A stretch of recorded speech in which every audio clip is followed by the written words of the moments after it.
Have you ever wondered how data is organized in a computer? Today, we will dive into a fundamental concept in computer science, known as heaps. Heaps are specialized tree-based data structures that satisfy a unique property, aptly named the heap property. In essence, a heap is a complete binary tree, meaning all levels of the tree are fully filled except possibly for the last level, which is filled from left to right. Heaps are usually visualized as binary trees, but behind the scenes, they're often implemented in code as arrays for efficiency. Now let's talk about the heap property. This is the rule that gives heaps their structure and functionality. The heap property states that for any given node I in the heap, the value of I is either greater than or equal to or less than or equal to the values of its children. This rule applies throughout the heap, with the exception of the root node, which has no parent. There are two types of heaps, Max-Heaps and Min-Heaps.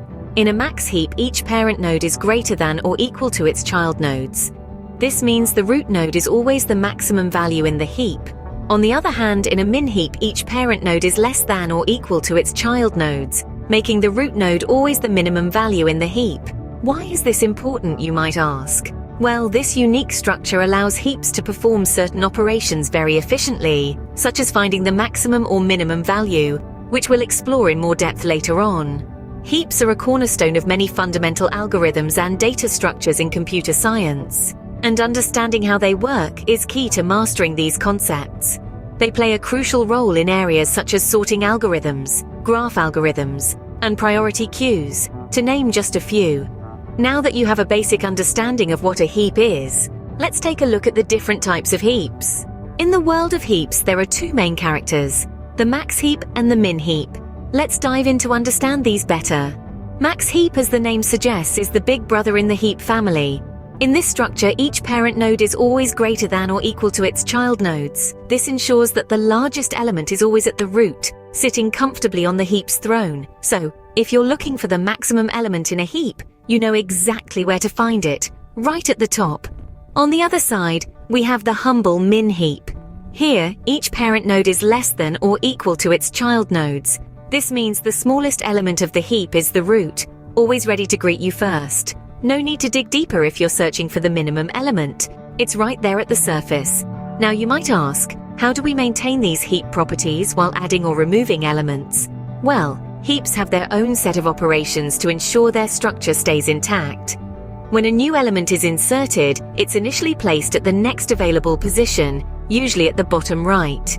From there, it's bubbled up to its rightful position, maintaining the heap property. When it comes to deletion, the root element, the maximum or minimum, is removed. The last element of the heap takes its place and then bubbles down to settle in the right spot. And if you're curious to just peek at the top element without disturbing the heap, there's an operation for that too. These operations, along with heapify and heap sort, allow heaps to be versatile and useful in several applications, from priority queues to graph algorithms and finding the kth largest or smallest element. In essence, heaps are quite the efficient data structure, aren't they? And understanding the Max-Heap and Min-Heap is your first step in mastering them. Understanding these two types of heaps will help you grasp how heaps operate. Heaps are not just static structures, they are dynamic and allow a variety of operations. Let's dive into the main operations performed on heaps. First up is insertion. To insert an element into a heap, it's initially placed at the next available slot.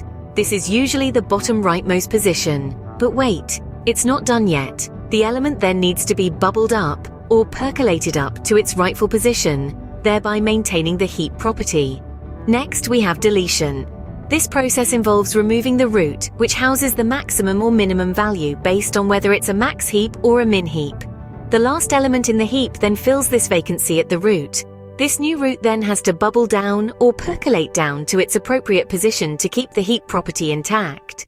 Peeking is another operation that's as simple as it sounds. It lets you see the value of the root node without having to remove it from the heap. This is particularly useful when you want to know the maximum or minimum value without disturbing the heap. Heapify is an operation that transforms an array of elements into a heap. It's like giving the array a makeover to ensure every node satisfies the heap property. Last but not least, we have heap sort. This operation leverages the structure of a heap to sort an array in ascending or descending order. It's like having your personal organizer right within the heap. These operations form the core functionality of heaps and allow them to be utilized in a myriad of applications. In the next scene, we'll take a look at some of these applications, and you'll see how heaps are not just theoretical constructs but practical tools that help solve real-world problems. Stay tuned. So, where exactly do we use heaps in computer science? You may ask. Well, heaps have a multitude of applications, and today we'll delve into a few. Let's start with priority queues, a common use case for heaps. Priority queues are like regular queues or stacks, but with one key difference. Every item has a priority attached to it, and the item with the highest priority is dequeued before the items with lower priority. Heaps are perfect for this task, with Min-Heaps helping us quickly identify the lowest priority element, and Max-Heaps swiftly pointing out the highest priority one. Next, we take a turn towards the realm of graph algorithms. Heaps play a crucial role in algorithms like Dijkstra's shortest path and Prim's minimum spanning tree. These algorithms need to select the next vertex or edge to explore efficiently, and heaps allow them to do just that. The heap structure enables quick access to the minimum or maximum element, making it a valuable asset in these graph algorithms. Finally, let's talk about finding the kth largest or smallest element in a dataset. Picture this. You have a massive array of numbers, and you need to find, let's say, the 10th largest number. You could sort the array, but that could take forever with a large dataset. Here's where heaps come to the rescue. By using a min or max heap, you can locate the kth largest or smallest element in a much more efficient manner. And there you have it. From priority queues to graph algorithms, to efficiently finding the kth largest or smallest element, heaps prove to be a versatile and efficient tool in computer science. They offer a blend of structure and flexibility, making them ideal for tasks that require speedy access to the highest or lowest elements in a dataset. As you can see, heaps are quite a handy tool in the world of computer science. Their unique properties and efficient operations open the door to a myriad of applications, proving their worth in numerous scenarios.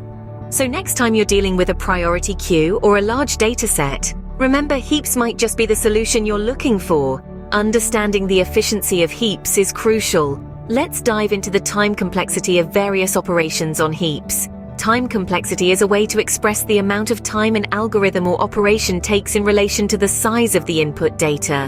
When we insert or delete an element in a heap, we're looking at a time complexity of O log n, where n is the number of elements in the heap. This is because these operations involve bubbling up or bubbling down the element to its correct position, which, in the worst case, can involve traversing the height of the heap. And since a heap is a complete binary tree, this height is log an. Peaking at the root element, which gives us the maximum or minimum value depending on whether it's a max heap or min heap, has a time complexity of O, 1. This is an instant operation as the maximum or minimum element is always at the root. The heapify operation, which transforms an array into a heap, has a time complexity of On. This might seem counterintuitive as each bubble down operation takes log n time, and there are n elements. However, because of the structure of the heap, most elements require less than log n steps to be placed in their correct position. Now, let's summarize what we've learned about heaps. Heaps are tree-based data structures that satisfy the heap property. There are two main types, max-heaps and min-heaps. Heaps support several operations including insertion, deletion, peaking at the root, heapifying an array, and sorting an array. They are commonly used in applications like priority queues and graph algorithms, and can be used to find the kth largest or smallest element in an array. In terms of time complexity, heaps offer efficient operations with insertion and deletion at O log n, peaking at O, 1, and heapify at ONN. Heaps are efficient, dynamic, and versatile, making them integral in the world of data structures and algorithms.